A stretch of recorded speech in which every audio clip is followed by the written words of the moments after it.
menjelaskan tentang kasus klinis sinusitis. Seorang laki-laki berusia 35 tahun datang ke klinik Dr. Vaskes tingkat 1 dengan keluhan hidungnya mampet, dengan cairan nasal kekuningan, mata berair, batuk non-produktif, sakit tenggorokan, dan nyeri otot selama 7 hari terakhir. Nara coba meminta terapi antibiotik. Pasien menjelaskan ketidaknyamanan ringan pada wajah kanannya yang tidak berkurang dengan konsumsi paracetamol. Pasien tidak mengalami sakit gigi maupun riwayat hipertensi. Pasien menikah dan bekerja sebagai manajer penjualan di departemen store selama 3 tahun terakhir. Pasien dan istri merokok, tidak menggunakan obat selain paracetamol dan atenolol. Tekanan darah 146/92 mm. Suhu 37,1 derajat Celcius. Ada peningkatan sensitivitas nyeri pada sinus, maksilaris kanan, dan pengeluaran cairan nasal kuning bilateral. Transillumination menunjukkan transmisi cahaya normal pada kedua sinus tersebut. Oropharynx nampak sedikit eritema dan tanpa eksudat. Kanal telinga eksternal tanpa edema maupun eritema. Membran timfani tidak menonjol maupun retraksi. Dasar telinga dapat dilihat dengan jelas, tidak ditemukan limfadenopati. Selanjutnya ada definisi sinusitis. Sinusitis adalah peradangan pada rongga sinus yang menyebabkan sumbatan dan penumpukan lendir. Sinus berfungsi untuk menyaring udara, menjaga kelembapan dan suhu udara yang dihirup. Selanjutnya ada manifestasi klinis. Sinusitis menimbulkan peradangan dan penumpukan lendir di rongga sinus sehingga menyebabkan beberapa gejala utama. Yang pertama, ada nyeri dan tekanan wajah sesuai lokasi sinus yang terinfeksi. Yang kedua, ada hidung tersumbat dan lendir kental kekuningan atau kehijauan. Yang ketiga, penurunan penciuman. Yang keempat, batuk terutama saat malam hari. Yang kelima, demam ringan, nafas berbau, dan rasa berat di kepala. Pada sinusitis kronis, gejala berlangsung lama dan sering disertai hidung tersumbat menetap, postnatal drip atau lendir menetes ke tenggorokan, serta polip hidung. Di sini saya akan menjelaskan problematik kode ICF. Kombinasi kode menunjukkan bahwa pasien mengalami gangguan sedang pada fungsi respirasi dan nyeri wajah akibat peradangan sinus maksilaris.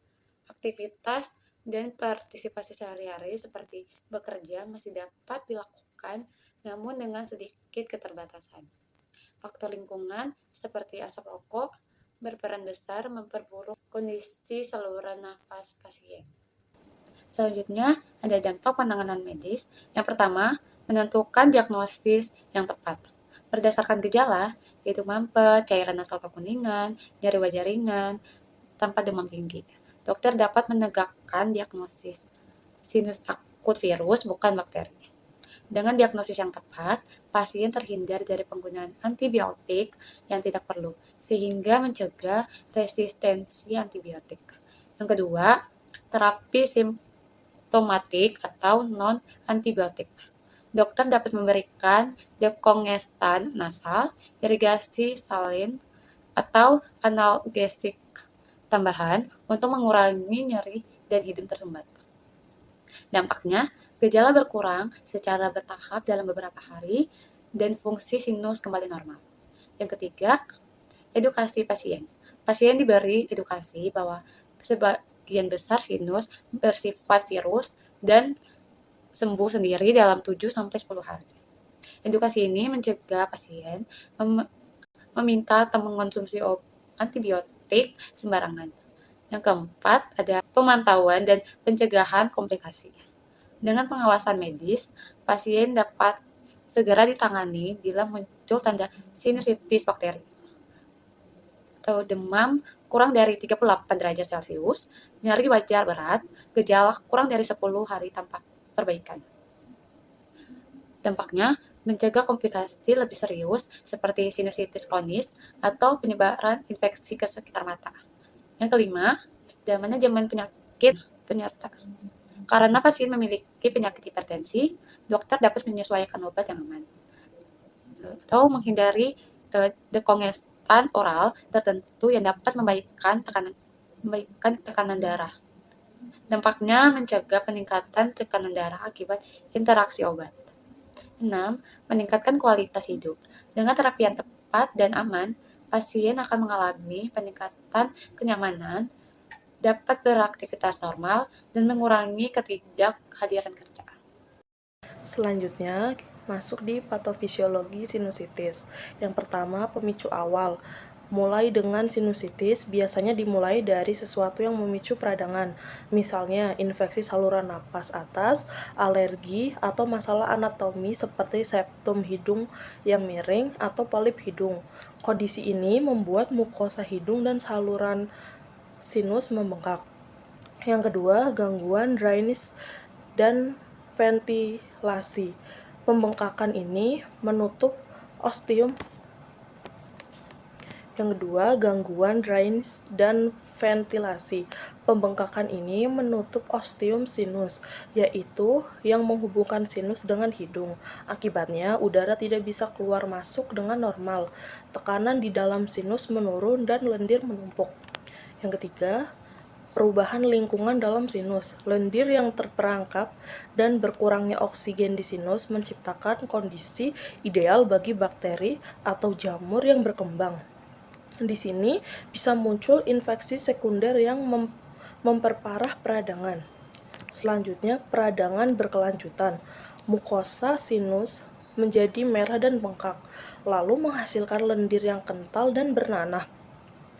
Tekanan yang meningkat ini menyebabkan nyeri di wajah atau kepala, tergantung sinus yang terkena. Yang terakhir, proses kronis. Kalau kondisi ini berlangsung lama tanpa pengobatan, epitel bersila bisa rusak, mukosa menebal, dan polip hidung bisa terbentuk. Akibatnya, sinusitis menjadi kronis dan sering kambuh. Oke, kita masuk di etiologi. Sinusitis terjadi karena ada faktor yang memicu peradangan pada sinus. Faktor ini bisa dibagi menjadi dua, infeksius dan non-infeksius. Yang pertama, infeksius atau penyebab mikroorganisme. Pertama, ada penyebab infeksi. Virus seperti influenza atau rhinovirus sering menjadi pemicu awal. Virus ini menimbulkan peradangan ringan pada mukosa hidung. Kalau kondisi bertambah parah, bakteri bisa ikut berkembang, misalnya Streptococcus pneumoniae atau Haemophilus influenza. Infeksi bakteri ini biasanya muncul setelah infeksi virus. Selain itu, jamur seperti Aspergillus atau mukor bisa menyerang pasien dengan daya tahan tubuh lemah, memicu infeksi sinus yang lebih berat. Yang kedua, non-infeksius atau penyebab mekanik atau lingkungan. Selain infeksi, ada faktor non-infeksius, misalnya alergi yang membuat mukosa hidung bengkak sehingga sinus tersumbat. Selanjutnya, masalah anatomi seperti polip atau deviasi septum juga menghalangi drainase sinus. Cedera wajah atau infeksi gigi atas bisa menyebarkan inflamasi ke sinus maksilaris. Paparan iritan seperti asap rokok, polusi, atau udara kering dapat merusak mukosa dan memicu peradangan.